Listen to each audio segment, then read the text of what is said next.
तर आपण पाहू शकता हे आहे आपलं सुंदर देगलूर शहर। आणि देगलूर शहर पहा, हा जो टॉपचा व्ह्यू आहे देगलूर शहराचा कसा आहे आपण पहा। खूपच सुंदर असं दृश्य आहे देगलूर शहराचं। सर्व ठिकाणी आपण पाहू शकता इमारती आहेत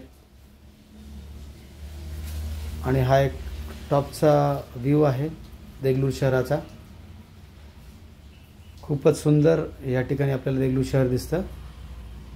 पहा, या ठिकाणी खूप मोठमोठ्या अशा बिल्डिंग्स आहेत आणि हा आसपासचा जो परिसर आहे डॉक्टर लेनचा परिसर आहे। या ठिकाणी खूप सारे दवाखाने आहेत तर आपण पाहू शकता। आणि ह्या आकाशामध्ये पहा, पांढरे ढग आपल्याला दिसत आहेत आणि हा थोडंसं मी झूम करून दाखवायचा प्रयत्न करतो। हे आपलं देगलूर शहर आहे। तर हे पहा, देगलूर शहराच्या मोठमोठ्या बिल्डिंग्स आपल्याला दिसतात। त्या ठिकाणी त्या बिल्डिंगवर सोलार प्लांट सुद्धा आपल्याला दिसत आहेत। आणि आपण पहा, हा जो रस्ता आहे दिसत आहे आपल्याला, कलेक्टर ऑफिसचा तो रस्ता दिसत आहे।